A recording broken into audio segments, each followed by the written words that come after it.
ঠান্ডার শেষের দিকে এখনও যদি খাওয়ার মুখে রুচি থাকে কারো, তাহলে খেতে চান নতুন কিছু, তাহলে অবশ্যই ভিডিওটা ফলো করুন। খেজুরের রস নিয়ে নিয়েছি 8 লিটার, সেটাকে কমিয়ে নিয়েছি আমি 5 লিটার করে নিয়েছি।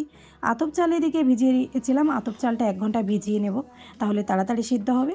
এই ভেজানো আতপ চালটা আমি এর মধ্যে দিয়ে দেবো। 8 লিটার থেকে যখন 5 লিটার হয়ে গেছে তখনই দিয়ে দিয়েছি আমি আতপ চালটা। এর মধ্যে আমি ছোটো এলাইচি, তেজপাতা সব কিছু দিয়ে একদম মিডিয়াম আঁচে ছেড়ে দিয়েছি। মাঝখানে মাঝে মাঝে একটু নেড়ে দিয়েছি চালটা যেন নিচে না লেগে যায়।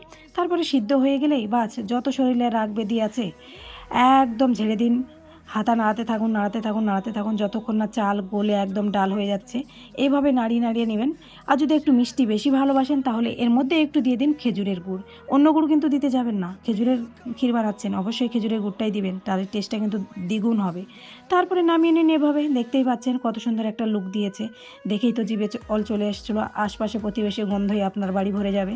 তখন আর আপনি নিজেও খেতে পারবেন না, বাধ্য হয়ে তাদেরকে খাওয়াতে হবে। আর খাওয়াতে ভালোবাসলে অবশ্যই ভিডিওটা ফলো করুন। আপনারা বানিয়ে